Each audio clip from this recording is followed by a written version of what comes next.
You're welcome. Thank you. This is your house? Yeah. It's flooded. Here's the bed here. It's soaking wet. If Nessa is cool, it will be coffee. You know the Africa? Africa. What about Africa? What do I know about Africa? We are here. Soldiers are the one fighting. How old are you? I'm 18 years old. You're 18? Yeah. Wow, you're very mature. You just got to be careful. See, there's one just there now. Gangs. There's gangs here. Yes, they used to attack cars. Yeah, I've got permission. I think he wants money, right? You know the situation of South Sudan. Yeah. They have war. So they work all day long, every day, just so they can eat one meal. It's actually a graveyard, but people are living on top of the graves. So this is the kitchen, obviously, right? And then this is the bedroom. We just saw a soldier on the ground with his hands tied behind his back and somebody had taken his gun off him. South Sudan, the world's newest country, only gaining independence in 2011. And after gaining that independence, plummeted into civil war. South Sudan's civil war. Ethnic-based violence.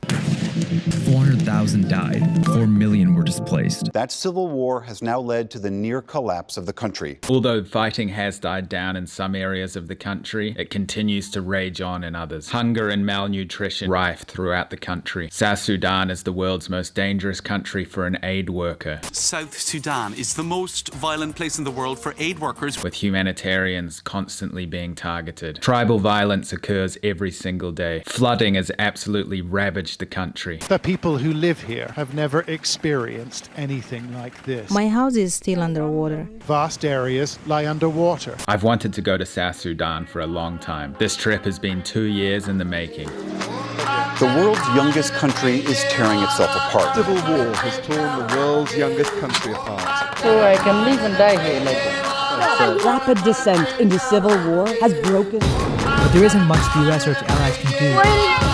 Your name? My name Divi. The near collapse of the country. Nice to meet you. Fighting each other. This is where it gets very dangerous.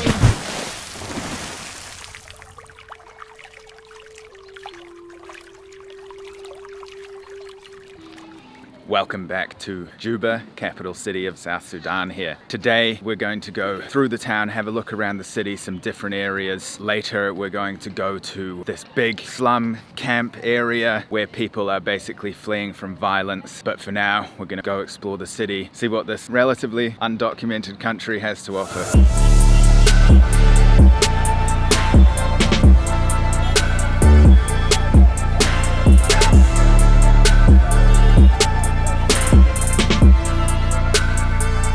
So we just arrived at this, it's actually a graveyard, but people are living on top of the graves. Hello? Initially this was a graveyard, but the government has closed and fenced it off. But you have seen people have encroached and settled on it, and this is where they are with their families. Estella, nice to meet you. Yeah, shukran. Nick, is this wine or moonshine? It's actually alcohol. Yeah, moonshine. They call it waragi or moonshine. And then they sell that, right? And that's the income. This is where she lives.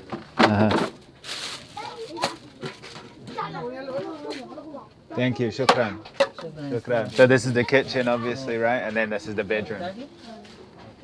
It's quite nice in here. Sorry? It's quite nice. Yeah. Nice, like floor has plastic on it, and the beds, and it's waterproof. Does it flood? Yeah, it is still. The water comes in. They have nowhere to go, and if they had a better place to go, they wouldn't want to be. So they don't like it. This is the last resort. Yeah. Last resort. What are your thoughts? The situation has forced them to come and live on the graves where they are. They know it's bad, but they have nowhere to sleep. You have seen with their children. Yeah. They have been here for the last 1 decade. But then they have no choice. I'm sorry to say, as a South Sudanese citizen, 10 years after independence, citizens should have been living better life than this. This is not what they deserve, and really it has to change. Look at these kids. This is a generation that is lost.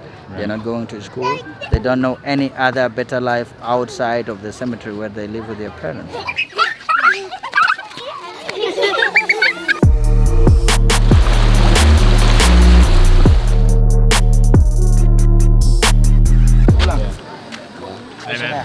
What's your name again? My name is Kula. It's my brother. Please, man. Brother. You know the Africa?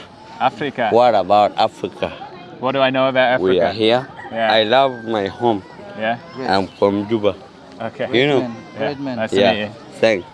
Thank you. More and more. We are Africa. We know everything. Gonga.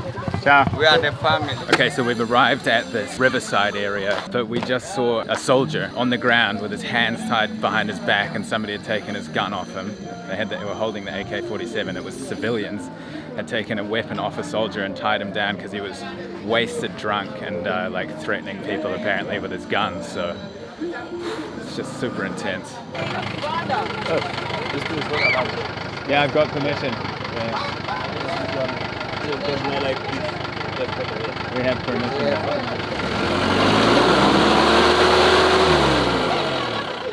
So they're collecting this waterweed, and I assume they're eating it. People going across the river. There's a slum on the other side of the river. There's cartons of beer here as well, empty bottles, full bottles.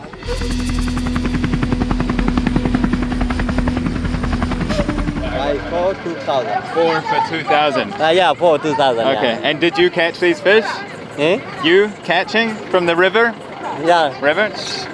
Okay. You? Yeah. For me, Okay. yeah. Right. I'm catching, yeah. Shukran. Okay, great.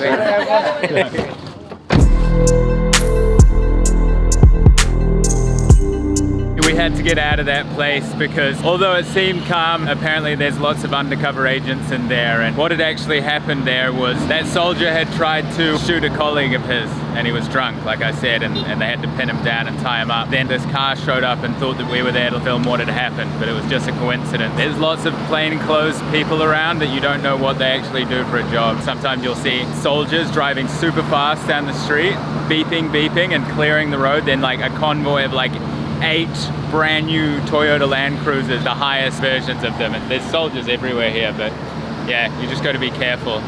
See, there's one just there now, so yeah, you can see I'm a bit on edge. It's just you have to be super careful with the camera here. People are everywhere. If I didn't have this paperwork and clearance, I would have been locked up many times already.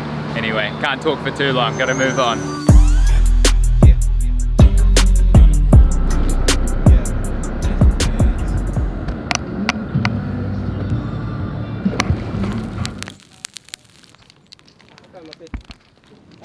We were just driving along the roadside, tires on fire. And what they're doing is they burn tires and put it next to rocks, and they heat up the rocks so that they can break apart the rocks. And you'll see ladies on the side of the road breaking down rocks and selling them on the side of the road to builders. And this is how they do it. Let's go have a look. So you can see these massive boulders here.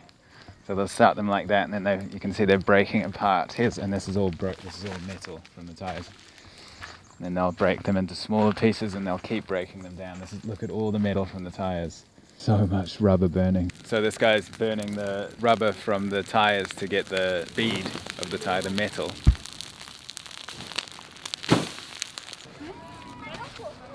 Hi. Hi, how are you? Fine, how are you? Yeah, good. Doing a good job, thanks. You're welcome. Have a good day. Yeah. I think he wants money, right?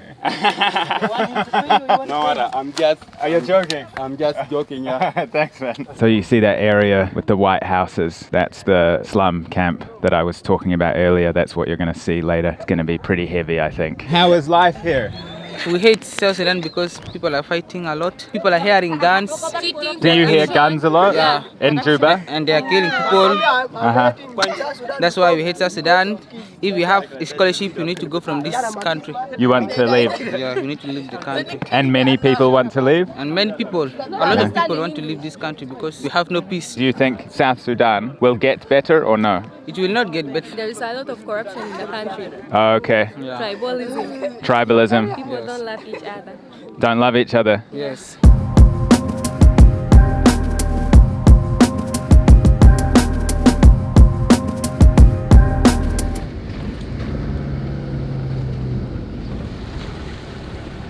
Okay, so we've arrived in the camp here. The sad thing is a lot of people can't actually leave this camp. These are actually protected and there's a big fence around with barbed wire. They're allowed to leave, but if they do leave because of the intertribal violence, these people in this camp are of a different tribe, so they get targeted, and that's actually why they're living here. They fled from all around South Sudan to come here for refuge, essentially. What's your name? Sibel. Sibel? Nice to meet you. Yeah. Nice to meet you. What was your name, sir? Vega. Vega? Yeah. Okay, I'm Nick. And how is life here? Somehow. It's okay or bad? Somehow. Somehow, so not good. Yeah. So there's like street gangs. Yeah. There are those groups. And they come around and they like take your belongings. Take your phone and take your whatever you have in your pocket. So is it quite dangerous here? Yeah. It's dangerous. Yeah. How old are you? 25. 25. Yeah. Wow. Okay. Are your parents back in the village? In the village, right. How far? 3 days or 4 days. 4 days? Yeah, with a car. In a car? Yeah, you're welcome. Thank you. This is your house? Yeah. Hello. Good, how are you? Fine. Wow, nice to meet you. You speak English? No. Ah, nice to meet you. No, there's no. Okay, so it's all mud floor and it's flooded and there's buckets here and see, that's water. And here's the bed here. It's soaking wet. It's damp. Yeah, it's wet. The mattress is wet, right? And so, do you get sick?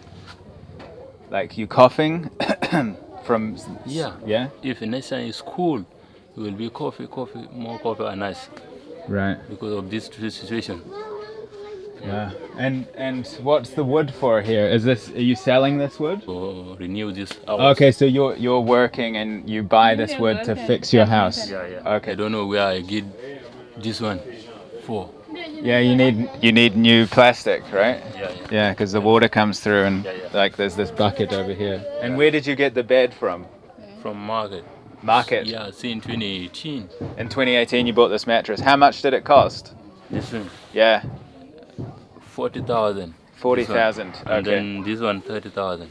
This bed. Oh, so the frame was 30,000 and the mattress 40,000. Yeah, they are different. Yeah. Okay. All of them they are 7,000. He doesn't advise me to go where he's from because there's no food. He says that people work all day long, 7 days a week, long hours, hard work, like physical work, so they can have one meal a day. Hello. Nice to meet you.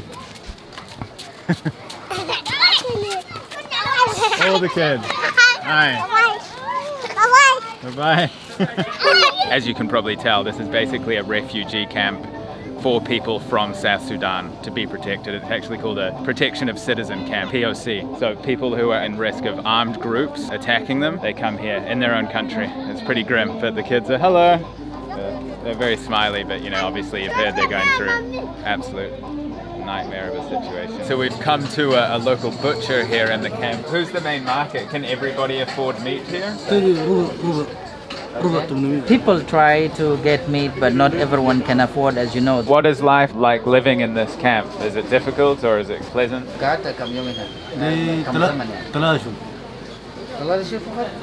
So he has been here for the last 3 months only, and he seems to be appreciating it. Why did you come here 3 months ago?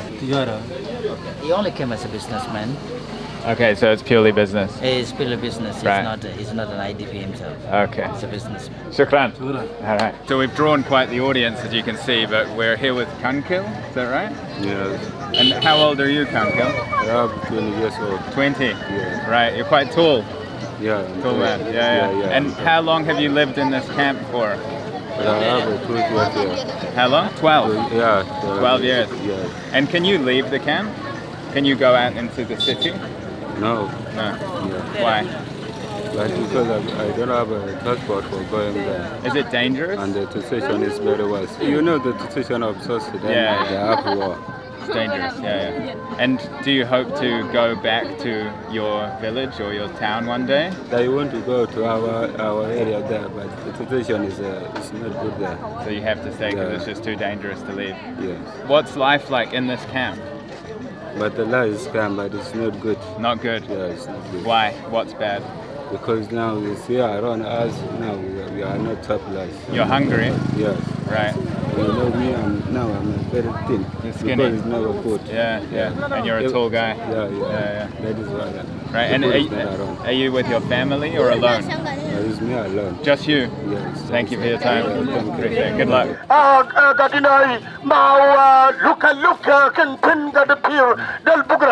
We've come to a local restaurant here and some of the ladies are going to show us what they're cooking. Right. Oh, you're just boiling the water? Hi, my name's Nick. My name's Zanjo. Nice to meet you. You live in the camp? Yeah, I live here in the camp. And can you leave the camp or you have to stay? If things goes well, maybe we can. Like now, what I can see, things are not well. Here, like in South Sudan, things are not going well now. Okay. We have lost a lot of things. Actually, we know it. That's why we are here. We don't have homes to stay. That's why we are living in the camp. What happened to your homes? We lose everything, actually. What what happened? Did somebody come and take your house? Our properties, everything, we lose them. Right. Yeah. And how long have you lived here for? How many years? Since 2013. 2013? Yeah, up so to now. 9 years? Yeah, 9 years. You don't think that you'll be leaving soon? We don't, if things goes well, actually, right. That's whereby maybe we'll go. But if the things are like that, maybe we'll stay here. Can you explain some of the things like that's really bad violence? By that time, I was very young. Like we used to see just people are fighting, like soldiers. Soldiers are the one fighting. Shooting. Yeah, they are shooting themselves. That's why we ran here. They're fighting each other. Yeah. And do they shoot? Yeah, they shoot. Local people. Yeah. Okay. And your parents you came here with or alone? Yeah, my parents are here with me. Okay. And how old are you? I'm 18 years old. You're 18? Yeah. Wow, you're very mature. Oh well, thank you for your time. I really appreciate it. Have a good day.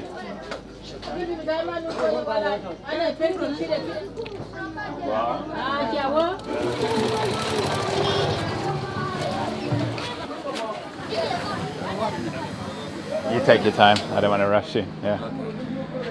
Okay, so we've come into the local supermarket here, and we're here with my young, right? Yeah. And do you own this business? Yeah. Yeah, wow. And how is life here? Because some people we've spoken to say it's not good, some people say it's okay. What do you think?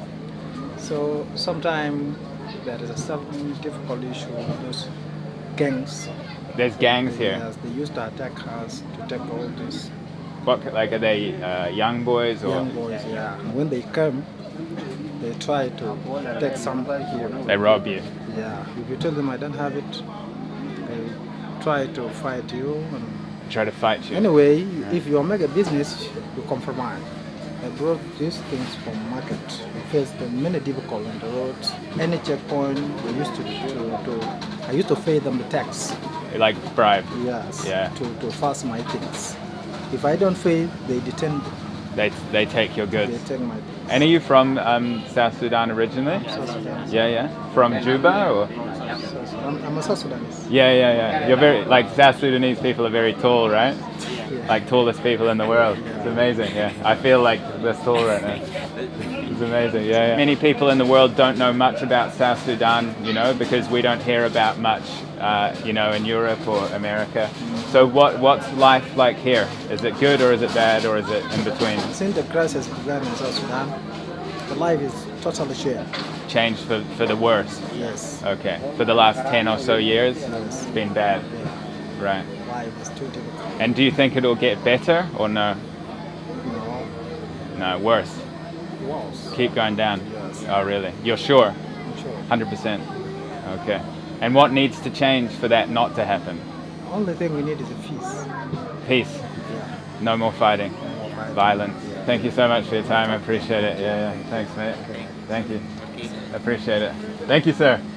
Yeah, when we talk. I Are don't... you okay? Yeah, I'm good. Are you? Yes. Okay, great. This is one of the local ways to make money, so they get charcoal delivered. Money. Money. No money. No money. No money. No good. No, if there was way you could get money, you would not do it. But this is the only option where you can raise some money to make ends meet. So we've just come to this UNICEF clinic here. This is where they give out something called RUTF, which is ready-to-use therapeutic food. 500 calories for one of these, and it's for malnourished kids. It's basically like a scientifically formulated peanut butter along the lines of that, if I could compare it to any food. They give these to the severely malnourished kids. So this armband measuring tape here measures for malnutrition. Green is in the clear, and red is severe malnutrition, and yellow is in between. Nakan used to be red, but now yellow. Yes. So we've met another child here called Bum Koss, and we're going to measure the arm right now. So that's severe. Severe. It's red, yeah. So now eating the RUTF, and then hopefully in a month it might be yellow. Okay, wonderful. What would happen if you couldn't get these RUTF? If she didn't get this, chances are it could have worsened, or even she could lose the child to malnutrition. The RUTF is so essential. Very. You can see some pretty hard-hitting scenes in there, but some hopeful stories as well.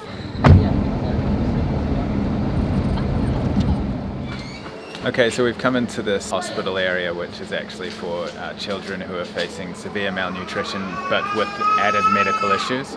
So we're here with Hadir, right? Okay, and why are you here? I brought a child. You brought your child, and your child is malnourished? Is it hard to get food for you? Yeah, it is hard? Hungry baby? Yeah, okay. Can't eat? He's sick? And how long have you been in this hospital for? Almost for 6 days today. 6 days? How long do you think you'll stay? It's according to the healing of the baby. And what's your baby's name? It's called Junior. Junior? Yeah. Oh wow, beautiful. He can't see, he can't sit, even he can't support his neck. He can't see? Yeah, he's blind. He's blind? Yeah. Okay. You're very worried about your baby? Yeah, when the baby is sick, I'll be worried. You're worried? Thank you very much. Thank you. Good luck.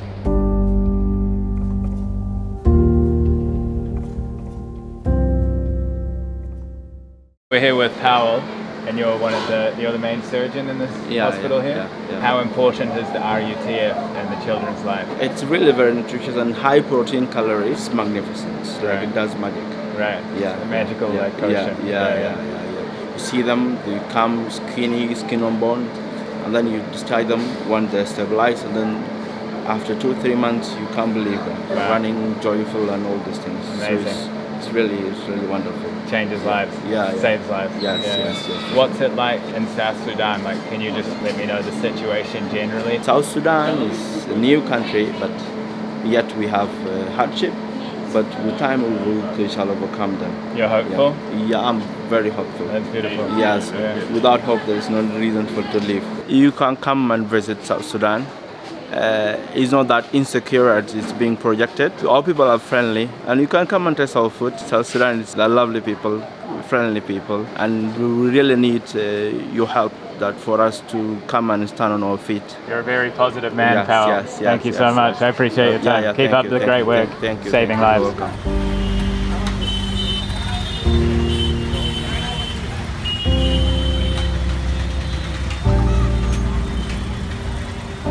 Quite the experiences there. I'm not getting paid at all by UNICEF to make these videos. This is just showing their programs. Junior, the blind, malnourished child. Very saddening scenes, to say the least. But the hope that they have is these things, RUTF, ready to use therapeutic food. $10 will buy 30 of these. So that's 30 meals. It's pretty incredible that with just $10 you can provide 30 meals to a malnourished child. And you heard the doctors say it's like magic. Turn them around from death's door. I'm not exaggerating when saying that. And put them back onto the road of being a healthy child again. That's priceless, you know? That's definitely worth $10. If you do have a spare $10 or however much you want to donate, you can make a huge impact in a child's life. So I'm going to be leaving a link below, a custom link of mine, and you'll be able to read a bit more information and then donate if you choose to. Obviously, I'd be very grateful for that because I've seen firsthand children's lives being saved. This is the solution, and it works. South Sudan is an interesting country. Lovely people here. Very, very kind people. But obviously, there's the underlying darkness. Anyway, I'll see you in the next video. We're going to a different part of the country. From what I've heard, it's going to be very heavy. Thank you so much for watching, and in case I don't see you, good afternoon, good evening, and good night.